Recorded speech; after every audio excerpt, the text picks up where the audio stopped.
Hello all, and this video is going to revolve around Whitehead's metaphysical scheme this time, and we want to be able to decipher out of his metaphysics towards what his conception of God will be in his process theology.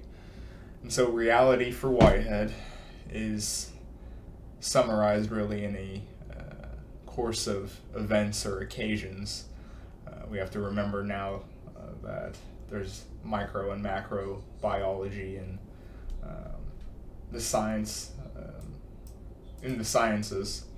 So you see that sort of influence here where you have the micro, small events of me just talking to you in this video right now, word for word, fleshed out into the span of a 20 to 30 minute lecture. That's just a small example of what he's trying to do, from casting out from the micro to the macro. And I think biology really is the best example you can turn to for that sort of process he's pointing out. The way he describes it with objective data is really sort of the efficient cause, if you will, physical prehension, as it were. You can see that sort of Leibniz terminology there. You remember with Leibniz, it was the acceptance or the awareness of the stimulus or something to the affected, whether you affirmed it and it was a positive stimulus or a negation and you had that sort of deferral. That is how Whitehead would describe objective data, that sort of sensory output. And then you also would turn to his idea of eternal possibilities, which is the logic, if you will, brought to bear by the virtue of objective data. Out of objective data, there was these eternal possibilities within that could have potentially happened, but for whatever reason didn't and wasn't observed in the event. We don't actually invent possibilities, though, even though we recognize them in that sort of logical way. Whether or not we actually can or can't demonstrate it doesn't really matter. These possibilities are definitely out there, and we didn't invent them. And so that's really his recognition of the eternal possibility, which then in turn plays into the eternal object, which is the sort of ideas or logic of that thought in reflection, if you will. And then if you turn to the decision itself, this is what ultimately determines the future. You have that intersection of two different self-reflecting processes, if you will, intersecting into one another, and the results of that are the decision or the event, which leads to the natural course of events. But it's worth recognizing that there's that baseline, if you will, of, I guess age would be a good example of that. Life within us, has that, becoming towards death, and how life, in that sort of fashion actually sustains itself in that sort of Hegelian dialectic tradition. You can kind of see through with Whitehead here. And so if you haven't really picked up on it, he's trying to develop a telos, if you will, out of the subjective, what he calls the subjective aim, that leads to the completion of events. And there is a sort of natural logic or a natural course of events, that sort of baseline, if you will. And on my own here, I wanted to kind of make my own comments and talk a little bit about his Hegelian influence, just because I find it interesting that you look at something like the Hegelian synthesis, the way in which metaphysical schemes, I think, throughout the Western tradition, relies on that same sort of tradition of the Trinitarian of threes, if you will. If anyone's really into numerology, perhaps they can comment on that with metaphysical tripartite systems, if you will. I always find it interesting to try to pin down whether or not they actually point it out. Many of them will actually are rather explicit, whether it's a threefold system or not, or trying to find it. It's interesting to apply that lens always in metaphysical systems, I think. And that's a little side comment I wanted to add on there. But continuing down the laundry list, if you will, satisfaction, as he would call it, is the aesthetic completion of an event. And then you apply the one's feelings that's experienced and unified together. He's taking a sort of utilitarian good towards his teleology of events as they occur. Those small macro, micro events, if you will. On the micro, that sort of looking at the goodness of sensory output, if you will, in that German tradition, where you have good sensation, the aesthetic, the different types of descriptions for what is the aesthetic good.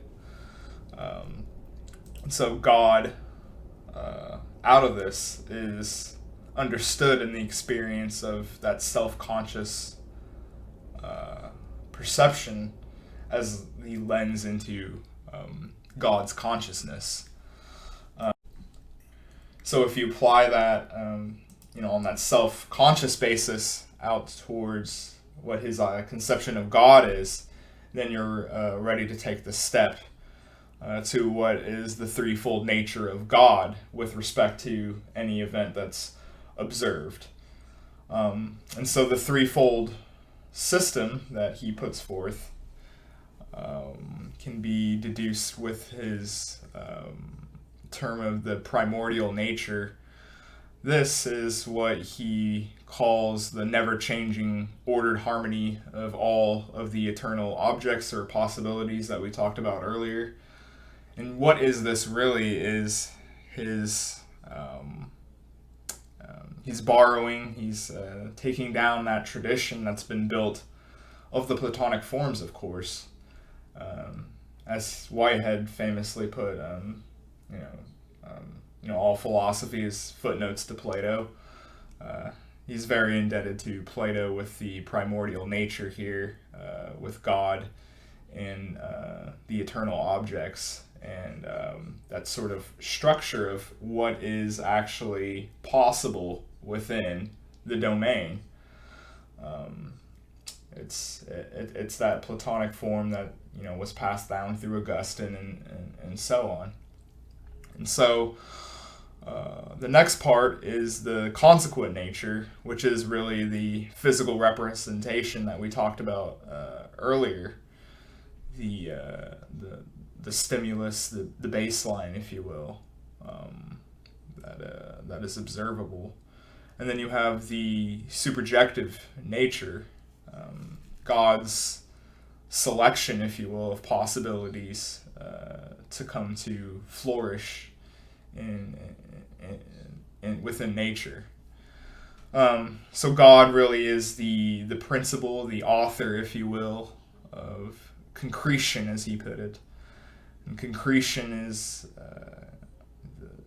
the growth or the rising of all of these possibilities that are sort of like the ground, if you will, for what is possible.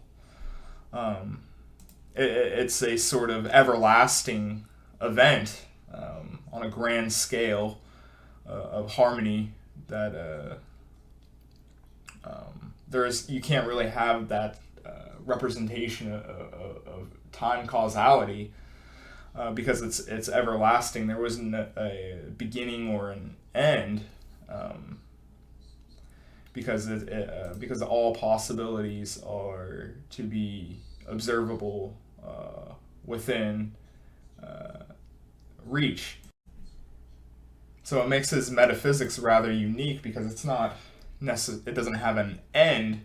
It's everlasting, but it has that orientation towards the Platonic good, the love, if you will, and truth and beauty that he observes within science. Love for him is kind of interesting because it has that sort of Platonic tradition loaded within it of loving the goodness and its orientation towards that sort of ends. When he talks of novel creative experiences, hopefully within this video you had some sort of novelty of learning something or getting something interesting out of it, and it wasn't boring. If it was boring, there isn't that sort of goodness, that satisfaction, if you will. And so there is a sort of orientation towards a sort of authorization, if you will, a directive of that from God. And so, obviously, some of the things that are interesting to come out of this sort of panentheism, if you will, is that you can't really have a God that's laden with this sort of personal agency of interacting with the universe, even something, or his creation, even something such as God's will on a personal basis, can't really be judged for that because God has the knowledge of all possibilities within this sort of process. So there is no sort of exclusion of anyone having any sort of divine revelation because it's all wrapped within this sort of process that God has all knowledge of the outcomes, if you will, within potential events. Then he knows even in the acts of evil, which is kind of interesting to look at for Whitehead here, then he can't really act upon it, as it were. And it's also interesting to see in his day as well, with most of this being, if not all, being largely a sort of symbolic story within Christianity or religion in general, and that sort of representation of not actually having this sort of divine revelation, as opposed to philosophical process theology where everything is within these sort of possibilities. There isn't a sort of hidden revelation, if you will, because this can all be understood on a phenomenological basis and then made the leap forward towards these ideas, if you will, these abstractions. But another thing I wanted to actually talk about before I wrap it up on this video in particular is this is going to be a bit off topic, but I think it's fun to play with metaphysics or metaphysical systems here. And one of the things I do find interesting is that these sort of analog baseline of what are, how can you establish, where that baseline is for the potential for possibilities to be arranged in the order as closely orientated towards the good of nature, for example. And what I really mean by that is, of course, in today's world, what does it mean to even say that there is an established baseline, a sort of consensus, if you will, for something like what could be empirically known or observed. We see that sort of denigration, if you will, or even a lack of belief that such truth can even be agreed upon in today's world. So I think it's interesting to see how science as a whole and its mission, or how it's perceived in a Whitehead sense, as compared to what we see now in today's world. But another thing I think is interesting to play with in regards to that sort of baseline, if you will, is, in today's complex or complexified society, trying to find that sort of teleology within those baselines, especially with the praxis of technics,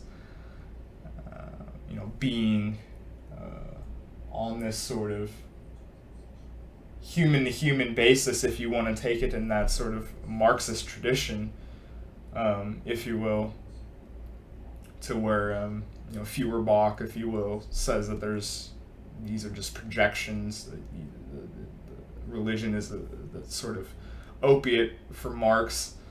These sort of projections of God's ideals. What are the ideals within these technic domains and information dispensers, as we see the control of giant social media, these 3 or 4 websites, as it turns out, is of utmost importance right now. And another perhaps commentary, and why philosophy, I think, is so important as a whole. I think within Whitehead you can see, if I didn't point out to it within the video, we can do that here, and that is, of course, the possibilities eternalized at conception, in that sort of Christian way that is defended in contemporary times with regards to the abortion debate.